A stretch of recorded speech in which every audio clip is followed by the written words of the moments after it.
much. Okay, so Family of Spies is the result of a 30-year journey to uncover the truth about my family's hidden past. The book takes going to take you on two intertwined journeys. One, the Kuehn family's involvement with the Nazi Party and their move to Hawaii to spy for the Japanese, and my personal journey of discovery and personal reckoning. The narrative weaves you back and forth between present day and the shadows of World War II, connecting past and present to ways never imagined. So, my father never spoke much about his family growing up.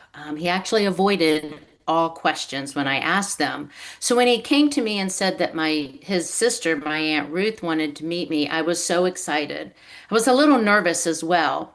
So I invited my boyfriend at the time, Mark, to go with me. We were having a really lovely conversation when I noticed on the end table next to my aunt a wedding picture. And I said, "Are these my grandparents?" I asked. "My father never talks about them." She nodded her head, and I started to ask her so many questions. And she finally stiffened up and she pointed her finger and in a thick German accent, she said, "Don't worry about the past. You don't want to ruin your life. Don't ask me any more questions about your grandparents, the past, or Pearl Harbor." Pearl Harbor? That really kind of like threw me off. I wasn't sure what she was talking about. So I went home and I called my dad, and my dad said, "Oh, Pearl Harbor was really difficult. We were on the island, and my aunt's never been able to kind of get past that." I wouldn't really find out the truth to decades later, but it was a start. So I want to kind of show you and introduce you to some of the people that we're going to be talking about. My grandmother Friedel is in the middle looking at my father Eberhard. And before she married Otto, she had two relationships with two separate men. One resulted in my uncle Leopold, and the other resulted in my Aunt Ruth. And when she actually married Otto, he adopted the children and they all took the Kuehn name. My grandfather was a high ranking official in the Nazi Party before he went to Hawaii to spy for the Japanese. That's my grandfather and my father. My uncle Leopold joined the Nazi Party as a stormtrooper before he went to work in the Office of Propaganda for Joseph Goebbels. My Aunt Ruth, shown in this picture with my Uncle Leopold, was only 19 when she had an affair with Goebbels, which I think is a big part of why my family ended up in Hawaii. In 1935, the entire family went to Hawaii except for Leopold, who remained in Germany with his wife Ursel and his two young children, both of them boys.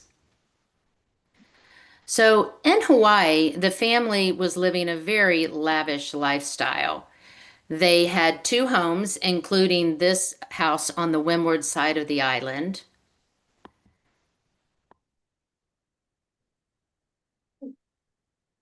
where they had a stable where both Ruth and the two boys would often be found riding horses. They drove lavish cars, including the convertible that my Aunt Ruth used to use when she would drive around the island, fraternizing with young sailors, trying to glean information from them about the ship movements on Pearl Harbor.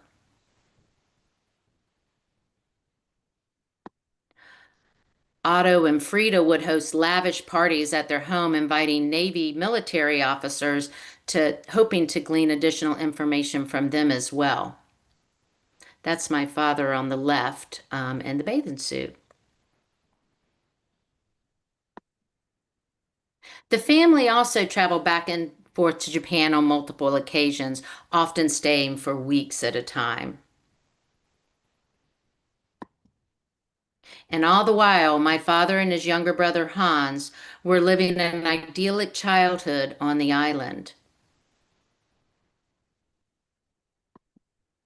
oblivious to what their parents and older sister Ruth were up to.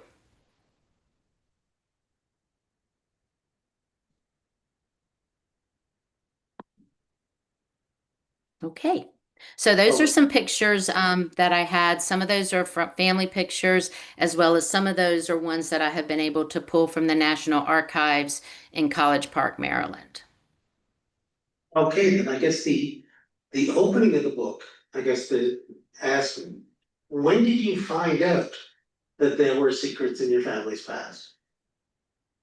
That would have been in 1994 when I received a letter from a Hollywood screenwriter who was asking questions about my grandfather and wanting to know about their involvement with the Nazi Party and spying in Japan. I was totally confused. I had no idea really what he was talking about. So I hung up the phone.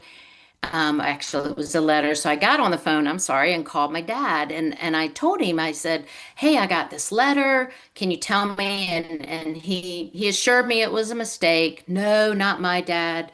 They must be looking for someone else. So I sat there for a few minutes and I said, okay, well, I'm going to do some research, Dad, and I'll let you know what I find out. He said, great. And he hung up the phone. A few minutes later, he called me back and he was sobbing. It's literally the first time I had ever seen my father cry like that, even when my mom passed away when I was only 18. And he told me the story. And while, it was a start to the story, there was still so much research that started. So that kicked off the 30-year journey, that letter from the Hollywood screenwriter and that call to my father. Okay, so your aunt and father both clearly wanted to bury the past. So why did you decide to write about the subject? Peter, I feel like this story is a piece of history that belongs in the bigger picture.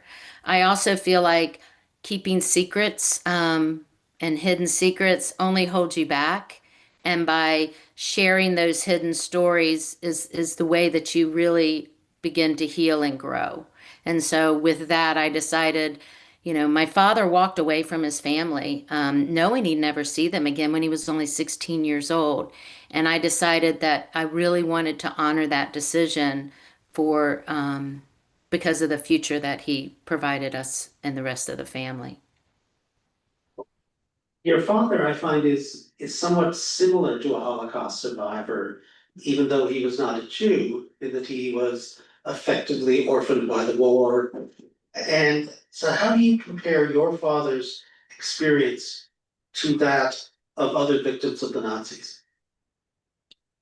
Yeah, I mean, my father was held in an internment camp for 4 to 5 months after they were arrested. And he had his 16th birthday in the camp. It's hard for me, honestly, to compare my father's experience to a Holocaust survivor because I feel like they went through so much pain and torture that's a really hard comparison for me to make, honestly, Peter. Okay. Pierce, not Peter, sorry. No problem. Um, when the secrets started coming out, it was natural to think that your family were just rank and file Nazis. How did you find about how deep the links with senior Nazis actually were? Yeah, that was when I discovered the transcripts from the trials, and I was reading through those and realized that my grandfather had actually interviewed for head of the Gestapo. That's when I really started realizing, wow, he was higher up than I had ever imagined. That was a crazy story to me. He was up for the position with one other man, and they had gone to the train station and they were taking a train to Munich where they were going to interview for the position. And the other candidate didn't have the 100 marks to get on the train. And so my grandfather actually lent him the money so that he could go and interview for this position. That person was Heydrich, um, and he ended up, you know, orchestrating and architecting the Holocaust. In other words, your father could have been in a position, or your grandfather could have been in a position of doing that. which is extraordinarily senior and high up. Your Yeah, that you know what that when I first found that out, I mean, I was sick to my stomach to think that he could have been that person. I mean, when I think about what happened, that would have been just I don't know that I could have handled that because it was such a horrific event and he was just pure evil. And I just can't imagine my father having that position or my grandfather having that position. Yes, so your Aunt Ruth is a complex figure here as well. Could you explain what her life in Germany was like and why she ultimately had to leave? Yeah, so I explained earlier that Ruth was the result of an affair. Well, that affair was with a Jewish architect, um, and that was before she married Otto. So when she was young, like many German girls her age, she joined the League of German Girls. And in 1934, she attended a party with her brother Leopold, and that's where she met Joseph Goebbels. They met, they danced, and they began to have an affair. But with the Nuremberg laws going into effect, basically banishing Germans from having relations with people of Jewish descent, Goebbels had to find a way to hide his misdeed. At the time, he knew the Japanese were looking for Caucasians to act as sleeper spies in Hawaii. So Otto was actually tapped on the shoulder to go, taking the entire family, knowing that they would take Ruth with him and get her out of Germany. Okay, now I'm fascinated with the difference between the family secrets and public secrets. So tell me about when Hmm. you visited the Borders bookstore and what you found out that was public knowledge to the world, but secret to you. Yeah. So in 1994, we didn't you couldn't go and say, ask Siri, right? We didn't have Google. We didn't even have the Ancestry.com website. So if you wanted to research, you had to go. So when I realized that, this was my family, or I really didn't want to believe it, to be honest. So my husband, Mark, at the time, we ended up getting married and having a couple kids. We went to the Borders bookstore and we started going through all these World War II books. And as I looked through them, I looked through about five or six and I didn't see any mention of, Otto or the family. So I kind of was hoping this Hollywood screenwriter may have been mistaken. But I looked over at Mark and he had this look on his face, and I knew he had found something. So we went over, and in the book, there was the story of how Otto and Ruth were actually leading the attack on Pearl Harbor and telling the Japanese where to go from their attic in the house where the dormer windows were. And so that really, was like crazy because it was totally not true. It was totally sensationalized. The house was on the other side of the island, as I mentioned earlier, on the windward side. But we found that story was in the book At Dawn We Slept. We discovered, probably half a dozen other books with similar information, and so that's when I realized, maybe this is true. I even went to the Mormon Temple, the Family Search Center, which was only about a mile from my house. I don't know if you guys know, but the Mormon Temple has the largest collection of genealogy records that are used for both professional and personal purposes. And I was still holding on to that sliver of hope that maybe this wasn't my family. But it was at the search center that I was able to confirm my family's lineage at that time. Uh, and I noticed there was another book that you found there, which was called The World's 30 Greatest Women Spies. And in the midst of that book was a chapter on Mata Hari and a chapter on your Aunt Ruth. I I know. can't That imagine was what that crazy was. when I know that I was crazy when I found that. We knew she was involved with the family spying business. Her and Friedel had opened a beauty salon frequented by Navy wives. It was thought to be a front to gather information from wives about the whereabouts of their husbands. As I mentioned earlier, Ruth also used to be wined and dined by Navy officers and military where she would subtly glean information about fleet operations. But really, to see her in the world's, the 30 world's greatest women spies was really astonishing. I actually have that book still on my shelf at home. I can't imagine that. It's like, oh, look, here's Mata Hari. Oh, look, here's Aunt Ruth. And that one just boggles the mind. How did you put together the clues connecting your grandfather's time living in Hawaii with the attack on Pearl Harbor? It really wasn't an easy process. I mean, Mark and I read and reread the FBI files. There were often conflicting reports in those files. Talked to my father a lot. We would take that information, compare it with books that we have found and information that we have found. I also researched the Kuehn papers from the University of Hawaii and read letters that my father had written as well as Otto had written, and trying to put it together was a lot like putting a puzzle together, but I had so many missing pieces. It wasn't a straight line. It was a difficult journey, and it's one I stopped and started so many times. There were days when I just couldn't face what I was learning. So, that's why it took 30 years because I would put it away, underneath my stairs and my box that I had everything. But every now and then, another historian or writer would reach out with some information they had found, looking for, information, wanted to talk to my father. But even though I wasn't ready to share the family secrets, I did start writing down family stories and memories before they were lost. It was kind of a way for me to process and come to terms with my family's history. Okay, how did your grandfather get away with the spying in Hawaii when, from reading the book, he seems to be the world's most obvious spy? Yeah, yeah, he was. I think everyone was a little obvious at that time.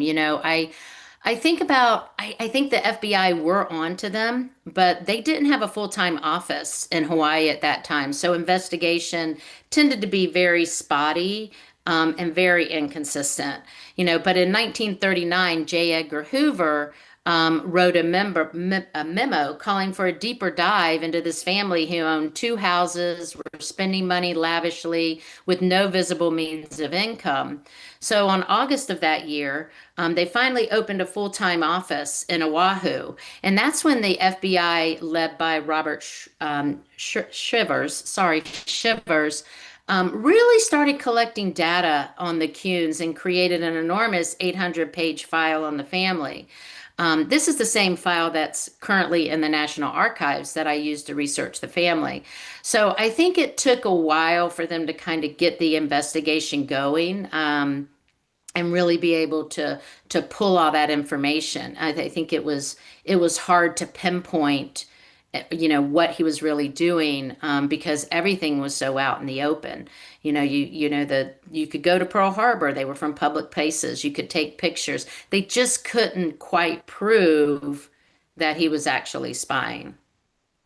Yeah, this seems to be like FBI, the Shivers seem to be onto him from a very early time. And initially, I think I there were agree. just two FBI officers in all of Hawaii. Right. And Yeah, there wasn't a large force. That you're right about that. yeah,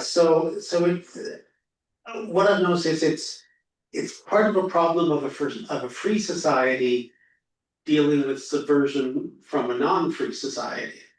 Because Hmm. Otto's really operating in plain sight, but the needs for proof or for probable cause or whatever rights that people have seem to make it impossible to stop him in time. Yeah, I think you're right about that. I mean, honestly, spying is rarely a covert operation where you're going through a laser field and opening a safe and stealing information. for in this case, everyone was really operating in plain sight. They were making observations and collecting data over several years. I mean, Japanese naval intelligence was using the Japanese consulate as a hub to collect information. And there was a Japanese agent, Yoshikawa, who worked under diplomatic cover as a consulate clerk while he collected intel about Pearl Harbor and all the surrounding military bases. As I mentioned, the bases were open, you could see them from public places. One of the things I found really interesting is that the Japanese consulate, if they wanted to send a coded intelligence communication, they'd take that communication, walk down the street to the Western Union, and send it to Tokyo. So it was just, everything was just kind of out there. There wasn't a lot. And on top of it, Hawaii was a territory at that time. I don't think it wasn't even a state. So it was even a little bit more difficult during that time period. Yeah, because Otto was working so far in the open that there were newspaper accounts of his party. But Otto is up to that stuff. What is Ruth up to in Hawaii at this time? Ruth. So, yeah, so again, Ruth actually was spending time. I mean, again, they opened up the beauty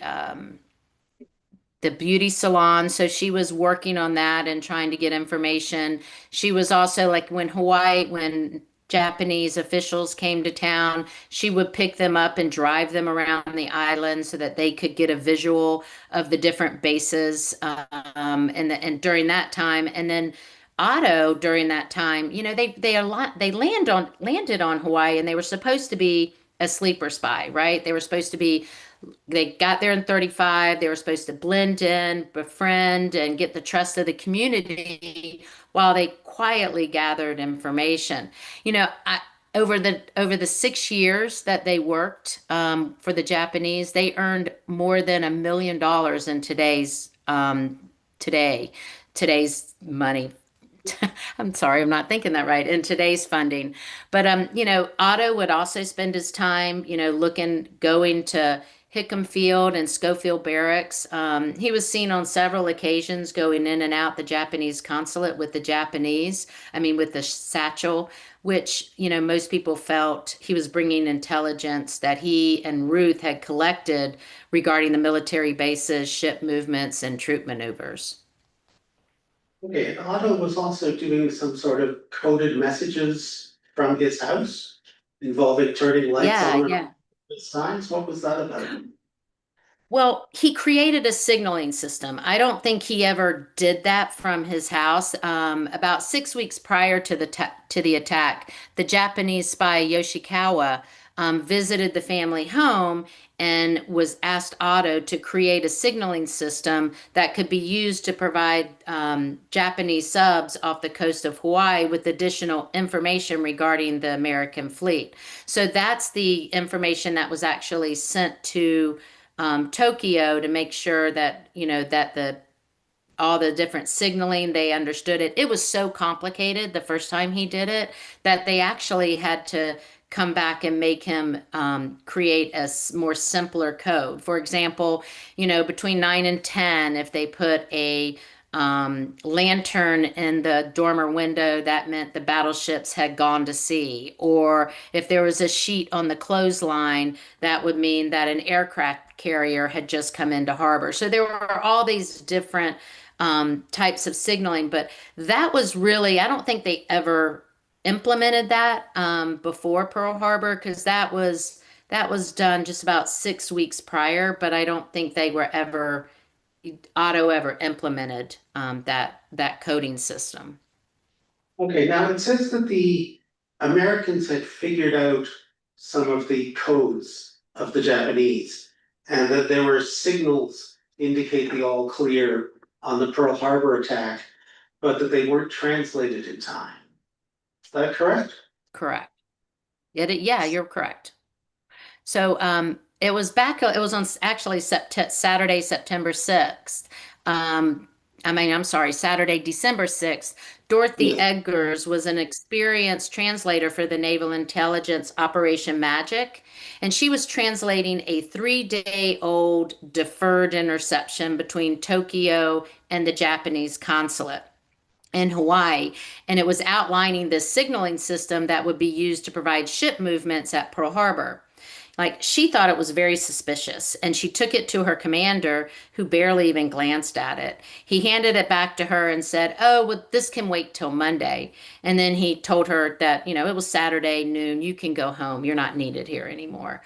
But yeah, that was, and it had been sitting there for 3 days as well. So that should have been able to provide some information that maybe there was something getting ready to happen and on the horizon and on Oahu. Okay, now Otto, from what we've seen of his movements and his actions in Hawaii, was indiscreet spy. He was a terrible businessman in that his front businesses seemed to lose money. And he was a clear security risk to both the Germans and the Japanese because he was so open in what he was doing. How did he keep his job?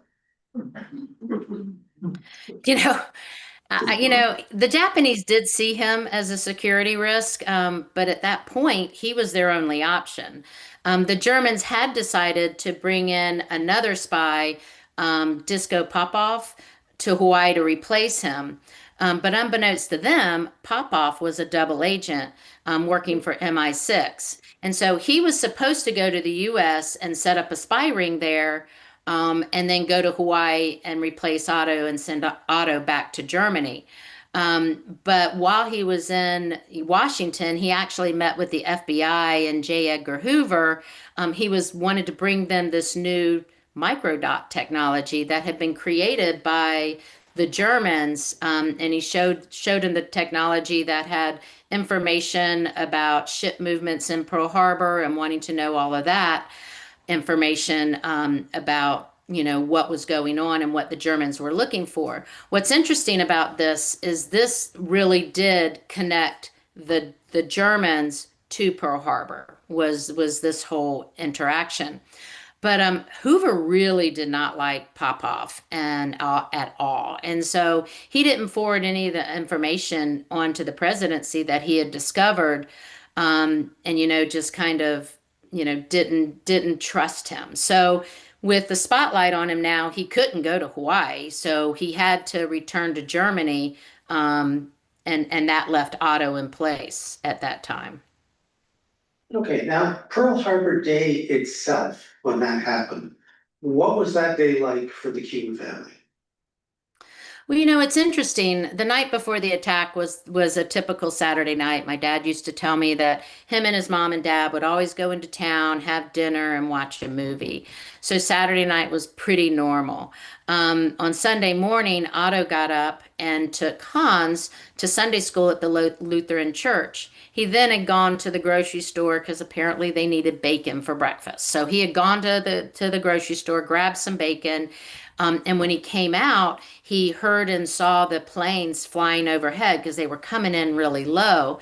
And so he rushed back to the church, grabbed Hans, and they went back home. Now, Friedel had been listening to the radio, and when the attack began, and there were planes buzzing around because their home was right near Kaneohe Air Force Base, which was part of both the first and second wave of the attack.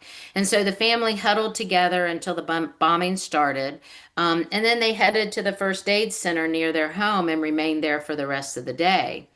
In the early hours of Sunday, December 6th, the FBI came, banged on the door, and woke the entire family. Everyone was taken into custody except for Hans because he was only 9, and they were taken to an internment camp on Sand Island where hundreds of people on the government watch list were already being held. So your your father is held to be a danger to the state at this point, despite his being ignorant of any of his parents' crimes. How did this affect him? He talked about that a lot with me. it honestly really, really upset him. He told me one story about how he was on a boat with prisoner number one of the war. It was a Japanese submarine captain who had been captured when his sub ran aground on Oahu. So they were returning home from the mainland after an investigation, an interrogation. They had both been being interrogated by the FBI. Dad said it made him really angry that the FBI thought he was as dangerous as this man, who had come here to kill and hurt Americans. And he loved the United States. His formative years were here in Hawaii, and he really felt connected to the States. There were many times that they said, friends had parents had said he had talked about, hating the Nazis. So I think it was really hard for him at age of 15. I mean, he was still quite young. To kind of think that the FBI thought he would, harm anyone, he had friends or the country because it meant so much to him. Okay, and could you talk about the contrast between your grandmother's efforts to keep her family together with your father's efforts to keep his family together? I have never really thought of that question before, honestly. I think my father did not go back to Germany with Friedel, Hans, and Ruth when um, they were sent back to Germany on the last prisoner exchange, and I think that really just Friedel was distraught. She really wanted her family together, and my father refused to go.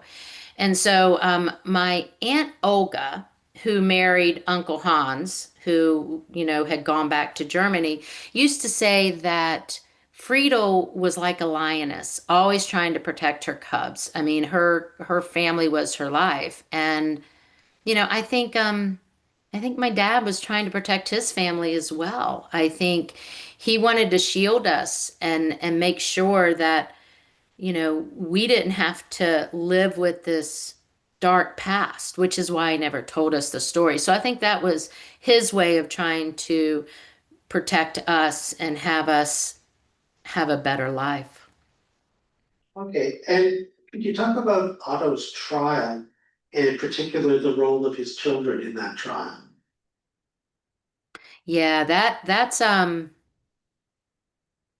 always been a really hard one for me, right? Because he was tried and convicted and sentenced to death in a military tribunal, which meant even his lawyer was a member of the military. It took the jury only 12 minutes to come back with a guilty verdict. And when I heard that my father and Hans, who was only 9 at the time, had to testify for the prosecution, I mean, my dad spoke about the Japanese spy, Yokashao, oh, I always mispronounce his name, about the Japanese spy coming to his home, asking about what ended up being the signaling system. So he had to say yes, this man came, and so he had to talk about that. And then Hans was questioned about a trip he took with his father the week before the bombing, where they drove around the island, apparently looking at military bases. And, now my father, he may have been aware of the stakes. I mean, at 16 at that point, he probably had an idea of what was happening. But Hans, who was only 9, he sure didn't. And I imagine my grandfather had to be sitting there watching his sons testify, thinking, "What have I done?" I mean, to have to make my children testify against me. So I thought felt like that was really heartbreaking. Because I think the children were really the victims of what my grandfather and the family did with the spying for the Japanese. Thank you. On a slightly different note, throughout the book, there's things of where things just keep getting worse and worse, or J Edgar Hoover comes into the picture, Pearl Harbor comes into the picture. How did Ian Fleming and James Bond come into the Well, I'm going to tell you, that is a really interesting story. So, Ian Fleming actually used Disco Popoff, who I mentioned earlier, when developing James Bond's character. So, Popoff and MI6 were in a plot to fleece money from the Germans. And so, one of the scenes from the movie, I don't know if anyone's ever seen Casino Royale, is based on this event. So, the Germans gave Popoff $50,000, which is around $900,000 in today's dollars, to set up a spy ring in London. After getting the money, he met up with Fleming in Lisbon and went to a casino there. They were supposed to leave and go back to Great Britain the next day. Popoff was known for being a bit of a playboy. And so when he walked into the casino, he overhears someone bragging that he'll match any person's bet on the baccarat table. So Popoff walked over and throws down the $50,000. The man, obviously, he didn't have that kind of money, so he asked the casino to back him if he lost it. And of course, they said no, and the man walked away. And Popoff picked up his money and said, "Gamblers like that are a menace to serious players." Fleming was there. It said that he watched the entire interaction, but that scene is actually played out in Casino Royale. That's kind of how he got involved with that. Okay, thank you. And my last question, whenever you would talk to your father about, trying to get more information about Otto, he would say over and over again that Otto died in Germany of cancer. Over and over again throughout the years, almost like it's a mantra. And it sounds like an obvious cover story because Otto's convicted as a spy and sentenced to death. But it turns out Otto, there's a prisoner exchange. Otto goes to Germany and he dies of cancer in Germany. So the most obvious cover story turned out to be the truth. It was, but it was a half truth because when Otto was released and sent, he didn't go back to Germany. He went to Buenos Aires for a number of years. And when he got cancer, that's when he went to Yeah. Germany. So he didn't go straight to Germany. But you know what? My dad also told me my grandfather had died in a car accident. So it was like he never kept the same stories. I mean, my dad he loved to tell stories, and I think he made up stories throughout his life to kind of to create a past for him. And sometimes those stories, the fact and fiction of them really did get blurred. And so, like I said, you know, I remember asking him one day, okay, wait, you told me he died in a car accident, but you told me he died of cancer. Which one is it? And as you would catch him in these white lies, I guess you call them, but he would, when he just couldn't, he had told me several different things, and they did get blurred. So, he he did that a lot. I mean, he, told me, a great deal of he never saw Hans again, but he was always just making up stories about his past. And I think it was just too painful to tell me the real stories about what his childhood and early teens were. I think it was just it was his survival mechanism. He compartmentalized everything and moved on. And after finding out all these secrets and all these things, towards the end, you actually get contact with the German side of the family. Can you tell me about how that Hmm. happened? Yeah, so that was in 2020, during the middle of COVID. It was I got this letter from Berlin, and it was from my dad's first cousin, Lisa. And basically, the letter said, "Perhaps I can tell you something that I know of the Otto Kuehn family." There was no email, there was no phone number, only a return address. So I had to write her back. And weeks later, I finally received a response from her son Bruno, who had sent me an email that said Lisa would really like to tell you what she knows.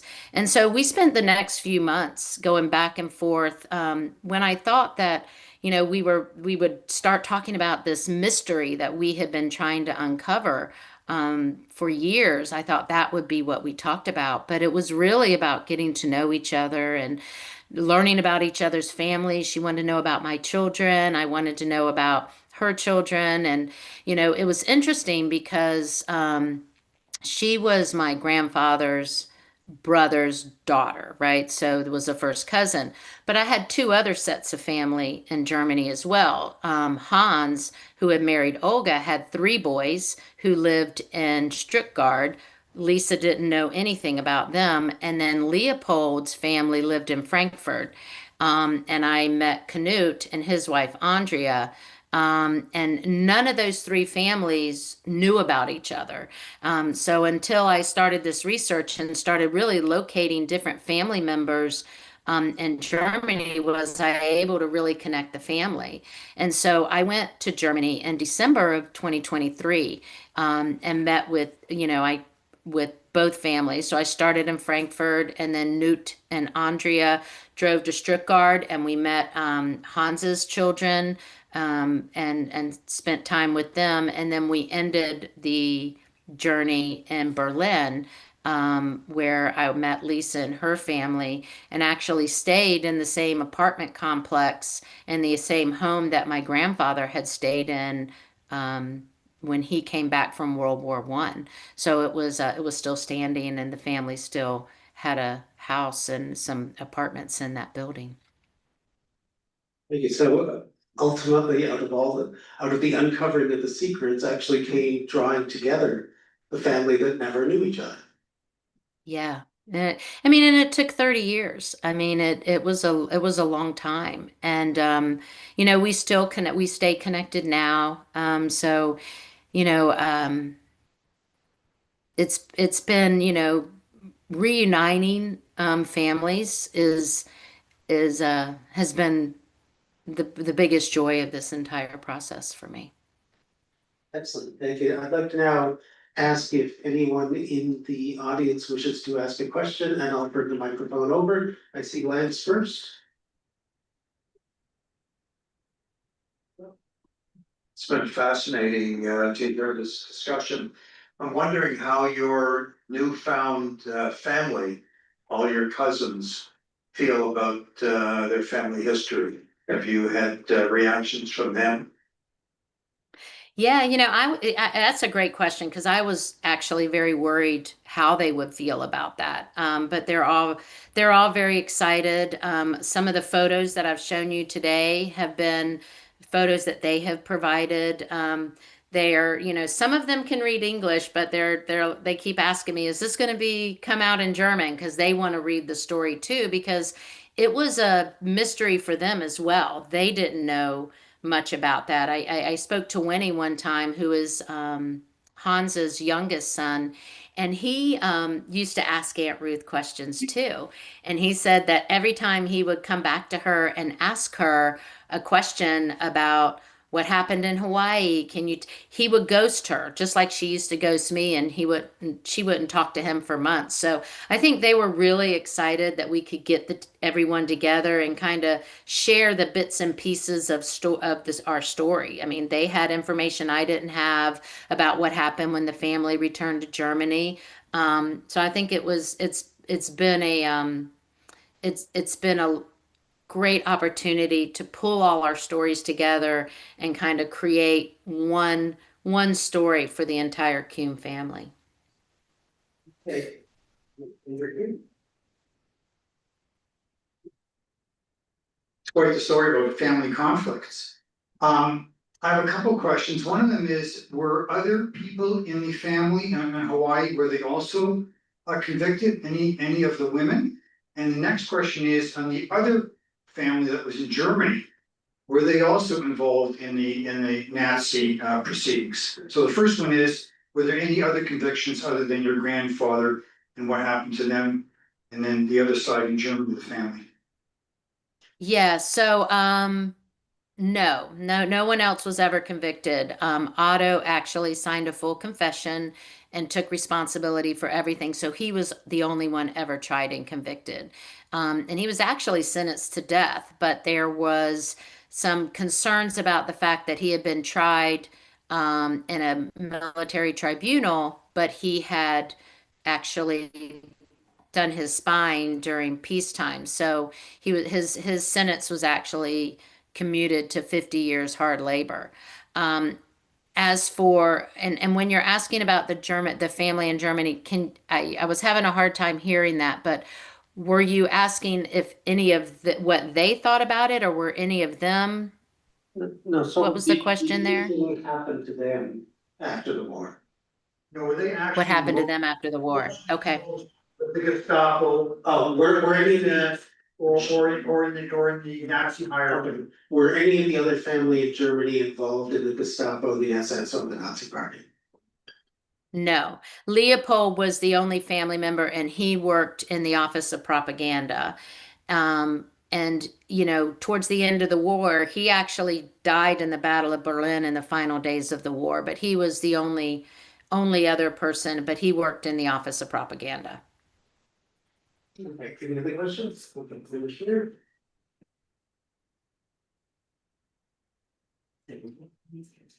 I have two questions. I was wondering if you could tell the audience about your father's wartime, his military experience, because it's sort of a redemptive story, him being proud to be American. And then I just also wanted a very different question to ask you, the impact on your kids of hearing this. When did they find out? Was it just when you were working on the book that they found it? Well, that was a 30-year process, but when did your kids start understanding about their great grandfather, and what the family had done? I'll start with the second question.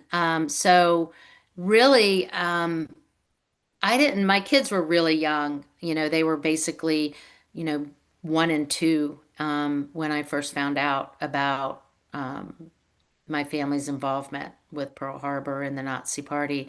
And so as I started to write the book, I think that's when they really became aware of the family's past. And, I even have a niece who didn't learn about everything, until, you know, she read about the book and saw and found the family.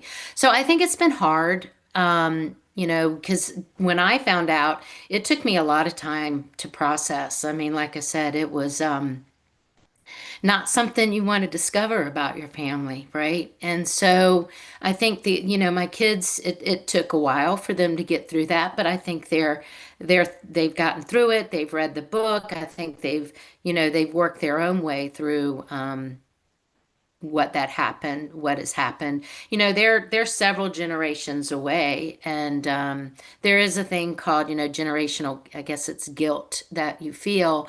So I think that's something that we all have to kind of work through. And now I've forgotten the first question. I'm so sorry. One more time. You said, oh, you wanted to, what was the first Military. question again? Your father's Oh, military. yeah. So right, right. So when my dad walked away from his family, he was only 16, and so he went and lived in a foster family on Hawaii. And he graduated from high school, and he actually denounced his German citizenship so that he could join the U.S. Army. And he went and fought in Okinawa, during World War II, really because they told him that they couldn't send anyone of German descent to Germany to fight, because if he was captured, he would have been tortured. And then he also fought again in the Korean conflict.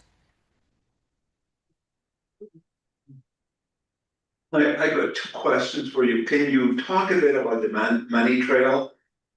eh, how Otto was being financed, how the money was flowing to him and from where, because some of it seemed to have come from Europe, some on a regular basis it's through Japan, or so there's that question. The other one is you alluded to the Japanese code was broken. Purple, I'm talking about purple. So presumably some of the communications that was done with information from Otto would have already been deciphered by the Americans before December 7th. Correct. So when you're talking about the signaling system that Otto created, No. That was created. Is that what you're talking about, asking about? No, well, that seems to have been a they didn't do anything. So all the information he Correct. was communicating to Japan must have been going through the consulate. And the Correct. consulate was deciphering the information. And the Americans were monitoring the ciphers from Japan and deciphering them. Well, okay, let me word it another way. Now, is there any other communications between the consulate and Japan that potentially implicate Otto? And then the other question was the money trail. Yeah. So the signaling system honestly was the main communication that we were able to find, as the FBI was able to find and connect to Otto. So that was the main communication. In addition to finding the that information on the intercept that Dorothy found, they also found that same signaling system when after Pearl Harbor. The Japanese consulate were burning all their papers, and that was the signaling system did not get burned. So that's the one thing, and that connected Otto to the spying with the Japanese. As for the money trail, yeah, most of that money was coming back and forth through Japan. I mean, they had a handler that would bring money. I think one time, a couple of times, Friedel went to Japan and got money and brought it back, but it wasn't illegal. There was nothing that they could do. I mean, the FBI, she would come back with $20,000 or 14 or $15,000, but that wasn't illegal. So there was nothing they could do about that. But most of the money went through Japan and came through the Japanese consulate or any of the handlers that were coming over from Japan or the Japanese officials. I hope that Okay. answers your question. First of all, I'd like to congratulate you on writing this book and being so brave as to bear your family secrets. Must not have been a very easy thing for you to do, so thank you. I have a Thank question you. going back way to Ruth and your grandparents when they were expelled from Germany because Goebbels discovered that Ruth was half Jewish. When they got to the US, could they possibly have decided to go to the US government and say, hey, we don't want to be, we don't want to be spies, they're asking us to be spies, and yet they didn't do that? Did you get any sense of whether they ever thought even in that direction, or their loyalties to Germany and their desire to prove themselves as Germans, did that overcome that? No, I think they were always loyal to Germany. I think they wanted the money, they wanted to be a part of that. I think Otto always saw himself as being this, powerful person, and I think honestly, I think if he had gotten the job as head of the Gestapo, he'd have been very happy. I think he wanted to prove to Germany that he could be a strong member of the party. So no, I don't think that was ever part of his plan, unfortunately, to come to the United States and become a U.S. citizen. That was never what he wanted for him. He used to get letters. I mean, Leopold used to send letters from, Germany to the family in Hawaii and talk about the future of Germany under the new Führer and what it was going to be like. So no, I think their plan was to always go back to Germany after their job had been completed in Hawaii. Are there any further questions? No, looks like that's it, but I wanted to thank you very much for this. It's been very informative and entertaining. I've read the book. I would like to just recommend it highly. It's a very, very good book.